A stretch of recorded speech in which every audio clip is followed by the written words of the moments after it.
Hi, everybody, and welcome to the Digital Futures Education podcast. I'm here with Natalie Piero. She's a translator, educator, and language access expert. Thank you for joining us, Natalie.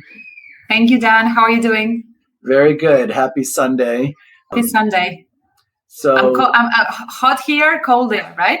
It's different pretty hemispheres. cool. Yes, different hemispheres, and it's kind of like Boston to BA here. So yeah, always a pleasure. And today we're going to do a little digital learning and language strategy session. Natalie's prepped some questions for me, kind of in my area of expertise. And then I'm going to kind of push back on her in her area of expertise. And we'll go from there. All right. I'm going to pop up So Natalie, here we go. She has some questions to help push me on digital learning strategy. Yeah. Some things people will probably want to know. I want to know. So, yeah. Evolved. And what trends do you see coming in the future? Digital learning's gone through, I would say, two big phases. Oh, probably three or four big phases.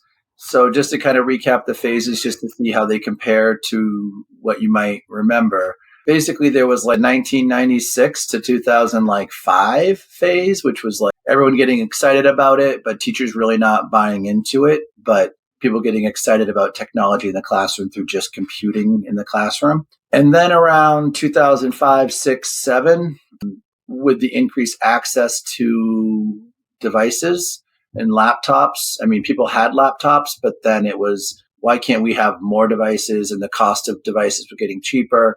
And then people in their home had more devices. So how do these fit into schools? And that included iPads, the iPad definitely as a device coming into was a big, appeared to become, this is a device we can easily bring into schools.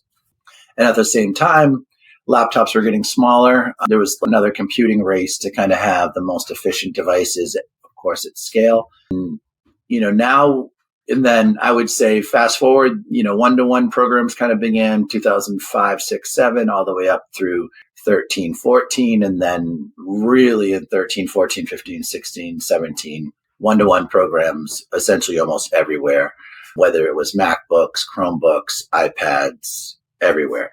And with that came a big investment in infrastructure and a lot of role changes. I would say a lot of changes in roles. Everything from new types of teaching positions to help support the instruction with the technology, whether it was a coach or a classroom teacher who could assist other teachers with teaching with technology. A bigger support from administrators around the value of technology in the classroom from the top, and also the states, each state having more advocacy for technology. And the role of the technology director in schools, and also the role of, what used to be a typical like CIO, like a oversight of technology, now exists in school for both the education and the back end. And those roles have had to learn how to play together a little bit. So basically, also, I would say at the end of the day, workplaces and schools becoming much more similar in terms of access to technology, and also workflows. So administrative workflows, teacher workflows, student workflows, and students, and parents becoming aware of the value of student workflows and what's important. And at the end of the day, then you start to see the gaps, who doesn't have things, who does have things, how are we best supporting students? So I would say that in a nutshell is like, but that was all kind of up to 2020, and then I would say everything since 2020 has been much different. I think the pandemic gave everyone an opportunity to really kind of like practice what they are doing to a level to get much more proficient and really see what they like. And now we're in a new transition. Now we're in a new transition of artificial intelligence, adaptive tools. And the assumption is there that people have the back end to support these things. So, but we know that's not completely true. A lot of places that are funded well do, but the places that aren't funded well are still going to have struggles. I mean, I would say I am concerned around an AI gap as well. Like there was a digital divide. I think there's going to be an AI divide too. We were talking, previously about AI and students. Some students are just not going to get instruction on how to utilize it properly. And some are going to be able to utilize it really well because they've been taught and been taught to think critically around using it. And we're going to see a lot of that. So I think in a nutshell, we're just in a whole new phase that came quickly after the pandemic. And I think people are also a little burned out after the pandemic still. So they probably going to get caught a little off guard by all the shifts of AI. I think it's going to come on faster than they think. And they're kind of burned out still. So hopefully people can kind of wrap our heads around this really quickly and kind of be on top. Yeah. Let me go for another one that I think is really interesting, considering, like the Latin American region, that we do need to implement more of these things, right? So what lessons have you learned from successful EdTech implementations that we could apply? Good and bad. Maybe you can say, well, this didn't work, but this was really successful and that's a great question. Yeah. That's a great question. It's a great question because people have to ask themselves the question is like, we have the infrastructure to support what we want to do. I mean, anytime you start to think about what you want ultimately to happen in the classroom, there's multiple levels to it, and it starts ultimately is there support for the back end of the network connectivity, a robust bandwidth enough to support what you want to do. And even if it's not perfect, understanding what it is, and if it's supported. Because if you do try to put something in place, an EdTech implementation of any type in place, and the back end is not in a good place, or it's struggling, or it's just barely hanging on, you're going to have trouble further down the road. So assuming that you have a good back end in place, you then want to think about things in kind of a multi-tiered process. You ideally want in education a consistency with the type of device. I would say that's really important. And I would say that's important because, and notice that I'm not saying a certain device, but a device, a consistency with the device allows the teachers to be trained to support the students really well, the students to get comfortable using the device really well, and ultimately communication from the top end at the school or from the parent can be very consistent. You're not dealing with a lot of variety of nuances to device types. That's super important. And because it streamlines the communication and the understanding of how to use this particular product. And that's super important, just to have that in place. It's also important when we talked about standardized testing. If students have a device that supports standardized testing that can be done through one platform to one type of device, that's also going to give consistency in that area too. If you're trying to do any sort of testing, standardized testing, where you're trying to, manage it through a very specific app, having the same device is always going to help. Also, the same device allows you to manage the data of the students who are connecting to the devices more consistently. So if you're dealing with Windows, Google, and Mac, you then are operating between three different types of systems. The student log into the system, maybe email the system, and various other security measures to the system. So as much as you can create consistency across systems, it's super important. The next thing is within that is the data privacy of the system as things kind of scale. And that's a challenge now because, you have a lot of what you call legacy systems or older systems in schools that people are updating, or they have different types of student management systems. Yeah. So in the back end, you want to try to create as much maybe coherence between the device, the systems, and the data and how it's all being managed.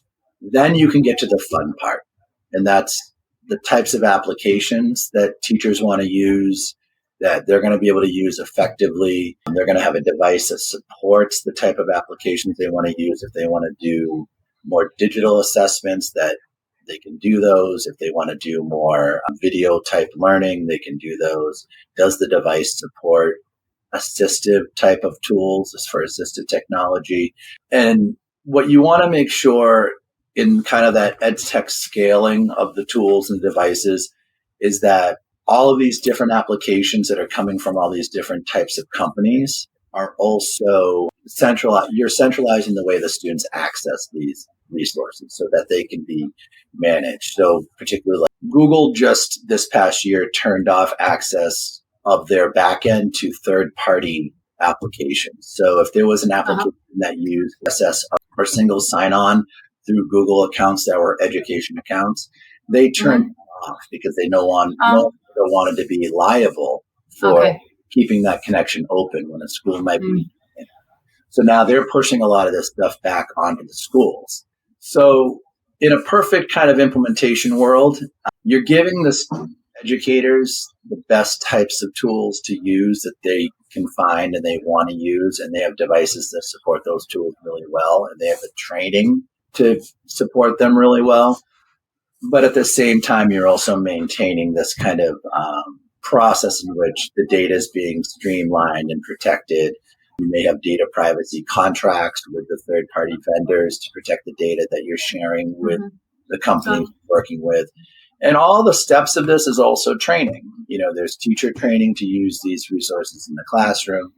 There's technology teams in the schools or teachers who are supporting the technology who need to understand how all this works too. Then there's the work of managing the systems and making the day-to-day kind of, okay, this device is broken. How do I help this? Also, my student can't access this. What's wrong with their information? And then it all needs to kind of fit together. But when it all works together, you can scale large-scale assessments and get data on student learning. You can enable large groups of students to access really high, powerful applications in a really streamlined way. You can control settings really well. It's a really nice thing when it really works well because you're protecting the student and you also know you're utilizing the tools the right way, and it's not like willy-nilly. Like, you know, some places you'll go, you'll see, oh, this person's using this and that person's using that. There's no coherence around the tools they're using. And that's kind of the nice part too, is schools and districts will kind of develop their own kind of like sense of what they really like to use. And cohorts of teachers will learn how to, work with those tools that they really like and get better at using them, which is much better than doing their own thing. Yeah. So, good point. Yeah. The coherence thing is interesting. Yeah. And it From takes the very beginning. Yeah, it takes time. It takes time. And I think the only reason I learned about doing it that way was there were a lot of different things going on. And what happened was I was lucky I was in a place that committed to a certain type of device. They were one type of device, and then we kind of committed to one type of device, the Chromebook. And when we commit to the Chromebook, we committed to Google even more. And I try to stay that line. And then what happened was there was just this incredible onslaught of new educational apps, and people were accessing them from a million different places. And data privacy became a bigger concern. So we had to find a tool, like the tool we use is Clever. And Clever synchronizes. It basically allows students to access apps outside of the organization, but it streamlines it so they can only access that application through our portal in a way that knows who they are and protects their information on the other side. So it's our way of directing them also to the resources that we think are the most valuable, and for the teachers too. Yeah, you're right. Great. Excellent. What about another one?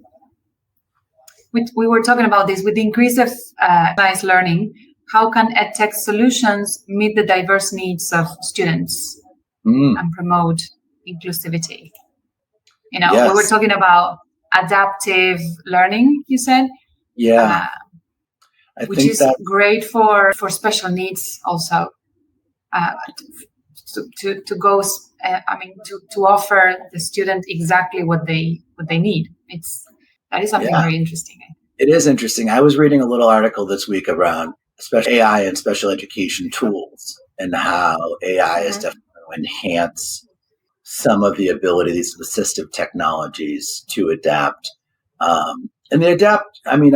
think adaptive learning is going to be a big thing because it already is but we're not at a place, I think, where it's widely being used effectively, right? So it's right now, it's kind of like, we love personalized learning. We love being able to like provide a student a specific type of experience. And also AI is going to continue to give that experience back to them where they're at, and I think that's going to be super powerful.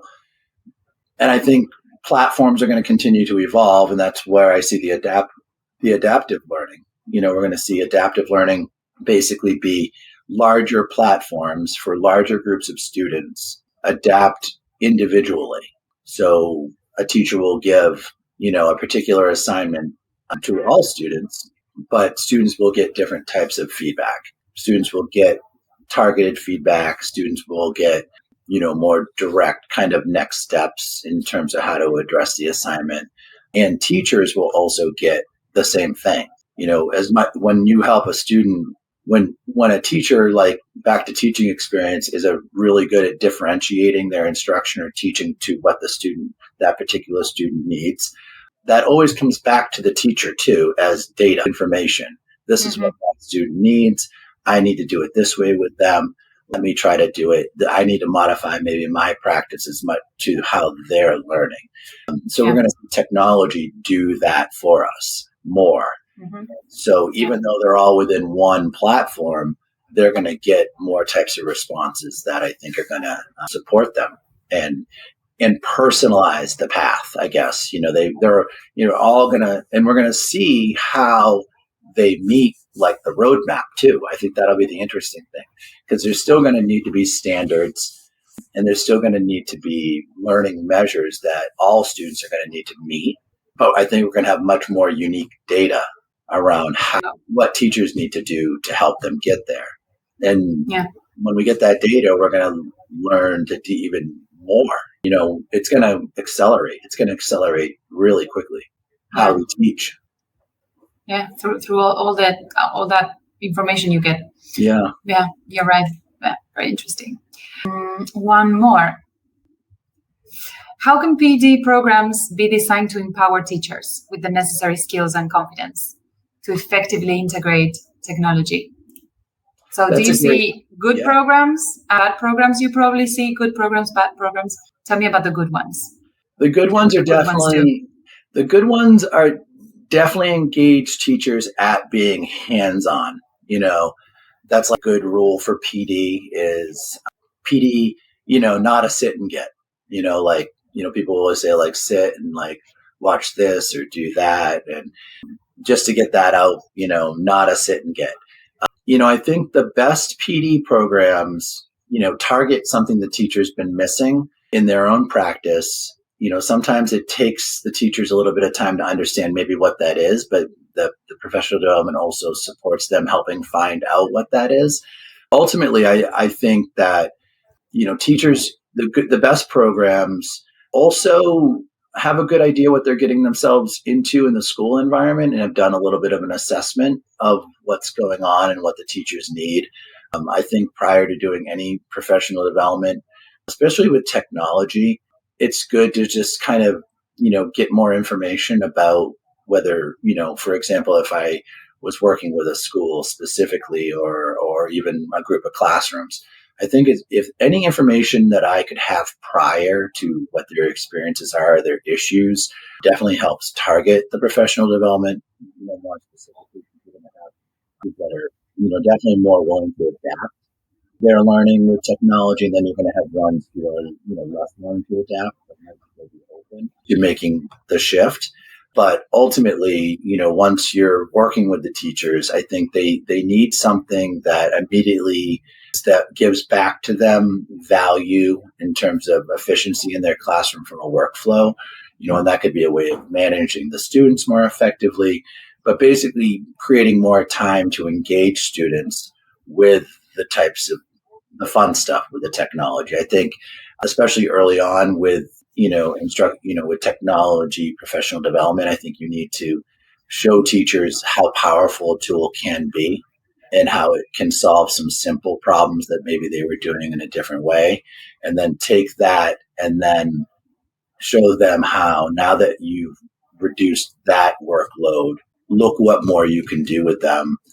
And also keep educators excited about allowing students to be creative, allowing teachers to be flexible with technology to teach in different methods, whether it be project-based or, teach math more effectively utilizing technology or language, and the power of multimedia tools to engage students and teach them how powerful that technology can support assessment methods, so that the data that you are able to use the technology to get data to understand how your students are learning, and you can get it faster, more efficiently, and so you can set your next steps for what you want to do with students. So it's a lot. So generally, I find that providing teachers the most value with something instantly usually pays off the most in the long run, because you get that buy-in where they understand the value,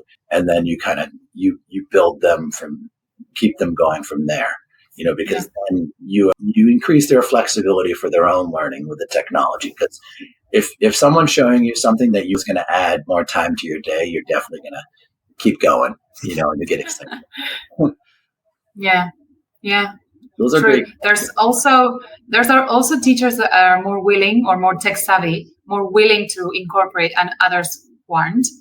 So it must be a real struggle it's like convincing sometimes some teachers that this is going to really make your life easier, right? So have you had that experience to convince teachers like, trust me, this is going to solve a lot of problems?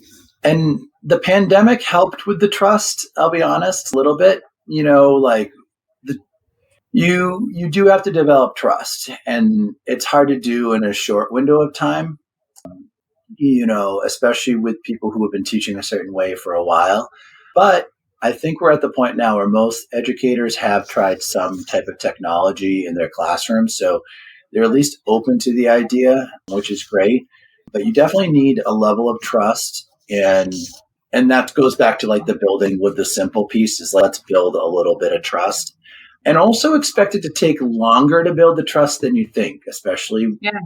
And at the end of the day, one lifelong skill here for everybody is the adaptability. I think we all run into a time when we're trying to learn something, whether it's technology on the computer or using something, and we kind of said to ourselves, "Oh, do I really have to do that? Do I really have to put this extra time into this thing?" And as especially with professional development, it has to be targeted, and the better it's targeted, the better it hits those one things that are more valuable, because you lose teachers if it's not valuable enough to them. And if you make them do it, or it takes time from them and they don't see the value. Yeah. So you kind of have to have them at least understand the value, and then also get value for their time. I think that's the biggest challenge. So the more information you know about the group of teachers you're working with and the challenges, the more you can kind of begin to kind of support them. Okay, if you're going to do something to help you be more adaptable, let's help you start here. Because it's much easier to help someone be adaptable long term if you do some short baby steps and then you build them up. If you try to do too much at once, and I've tried it, I try to do too much at once. I've learned that it's just easier to do baby steps and build them up, and then get them to a point where they feel confident with their use of the technology, to a point where, all right, if I want to take something else on, I want to learn that now. I want to learn. How do I learn? How do I get it to the next step? And also, I think learning tours. If teachers can take tours of other schools that are doing it really well, or see best practices in the classroom, we should do that. I'll make some videos of best practices or not best practices, and it's very helpful just to see it, because a lot sometimes of, it's a lot of information, and you just need to see how is something that is well implemented. We need to see it, and it's also great for teachers too, for their professional development, when they see things working. What I'll do is I'll make a short video for each step of that EdTech implementation process, can see it, like what it means, because what it means. because what happens is it ends up having meaning, it ends up having a meaning. So, no, those are great questions. Thank you. Thank you.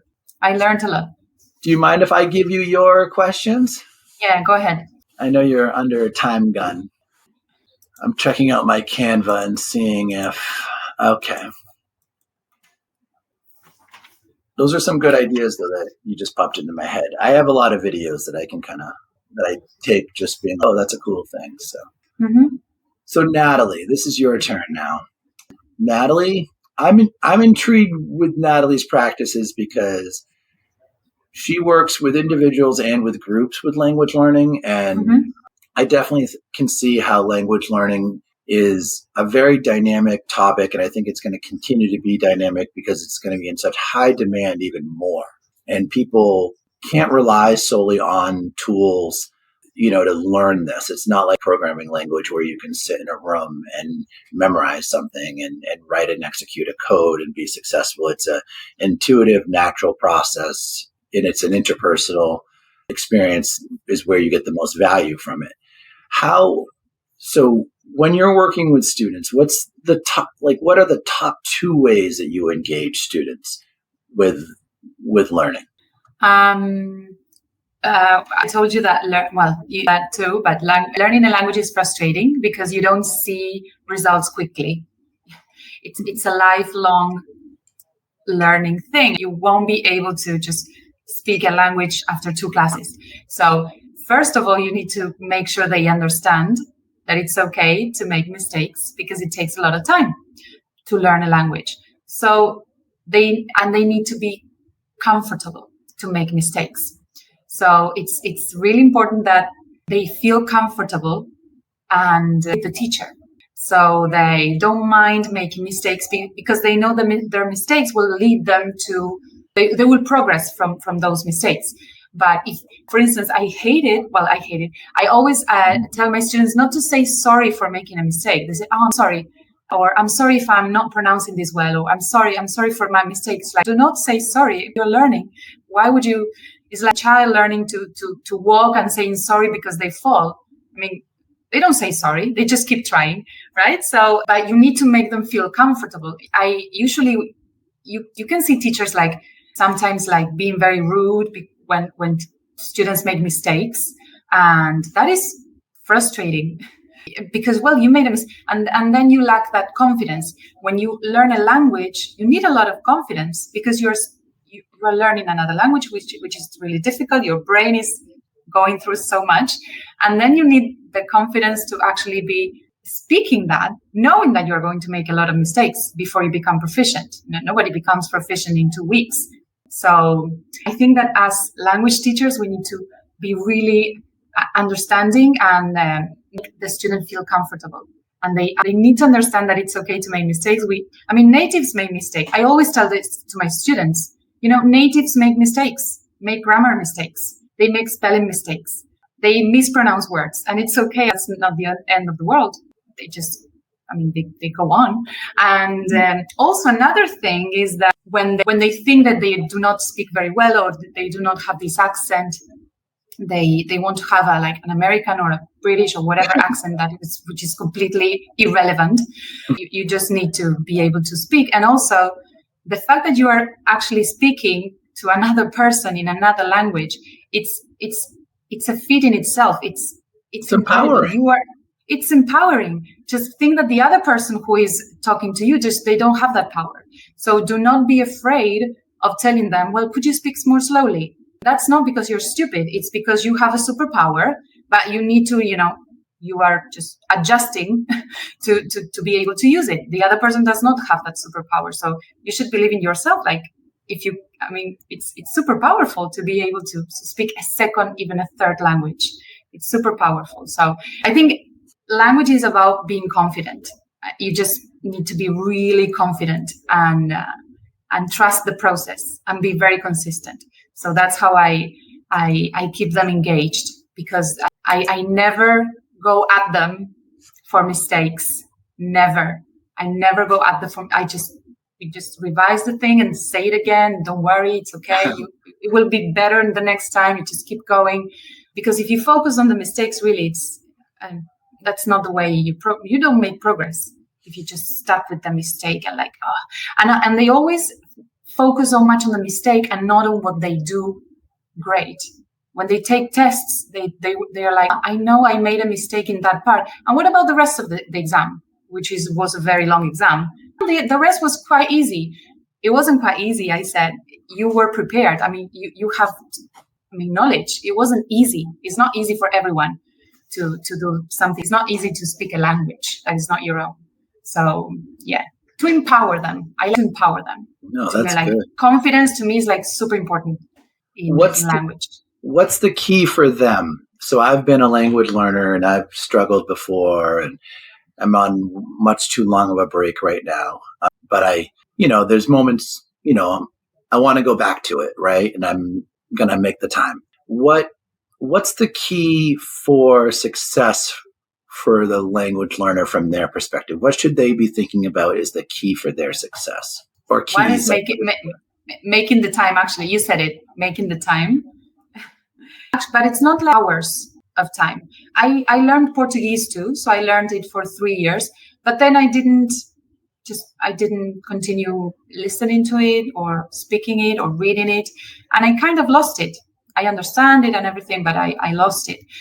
Why I have never lost English I started when I was 7, and I learned traditionally. But as soon as I became kind of independent, you can access books and you just begin having contact consistently with the language. So I think the key is consistency. Even if it's 15 minutes, but it's consistent, Okay. It's 15 minutes and then the following day and then again, and you read and you listen and every single, you practice it, and then it becomes really natural. Because, really, you don't need to live abroad. I've never lived in an English-speaking country, ever. I've just visited. But for some reason, I know things. It's because I read and I listened and I pay attention, and because I enjoy it too. But not much than that, consistency every day. So I mentioned this to you the other day. So if someone, what's the best combination for someone, maybe an adult learner like myself, or, maybe someone who's maybe not in classes. I've considered taking an immersion class just to kind of have the dedicated time and then take it from there. But say, maybe they have an app, maybe they have, a friend who speaks Spanish, or they have, what's a good combination of resources for someone that you think that works good? Yeah, it's definitely a combination, because when you say, well, there's an app, but it's just one tool, you won't progress enough. You won't be an independent speaker just with an app, because who are you talking to really? But the app is important. Maybe because it keeps you consistent. Maybe if it shows up in your phone, it's okay, every day I learn new words, or you practice some grammar thing. That's great, because I don't use them very often, but I know some people have learned a lot. So good. A teacher or someone, I always say, well, you need someone who knows a bit more than you, right? Yeah. Because then how do you know you're going? Right. How do you know? You need feedback, not just to tell you, you're doing great, or this is something. Right. You need someone who knows more than you, really. So, well, yeah, there are some apps that can correct your pronunciation and stuff, but at some point, don't you become kind of tired of using, don't you need a person? Maybe we are talking now, don't you need a person? I have adult learners, and we have conversations and we make each other questions, and they just develop the language naturally. Like a baby, when they start speaking, they develop the language using it, right? And it's a combination of things. All of the tools we have right now, and then maybe some social interactions. You said I have a friend who speaks Spanish. Amazing. Speak to that friend. That would be amazing. Dictionaries, people disregard dictionaries. Dictionaries, when you're learning a language, are important. So how about practicing writing? How about practice in writing? Good question. Because at some point, don't you think that people might be asking themselves, why do I need to learn a language if there's like with all this technology, with AI, I don't really need to, do you? Do you ever wonder that? Like, I try not to think about it that way. I mean, like, I've always seen tools as tools. So like when I see people like that mindset, I've never jumped to the mindset that like why it's bother? great. It would be great like if you could speak Spanish and I would just understand it. But there's that tool in the middle that I don't like the thought of, like mediating, the communication, whatever I feel. And that when you hear someone speak and you understand it without the use of the tool, that you can maybe trust what you're understanding more than the tool. Yeah. How can you trust? Like, how can you trust? It can get you out of situations, definitely, that, well, I don't know, you are in whatever country and you just need to find the restroom. Right. I don't know. Like, it's specific situations, but just imagine a meeting, people talking, and then the machine, like, the flow is, I mean, it kills everything. You can't, and also that they can get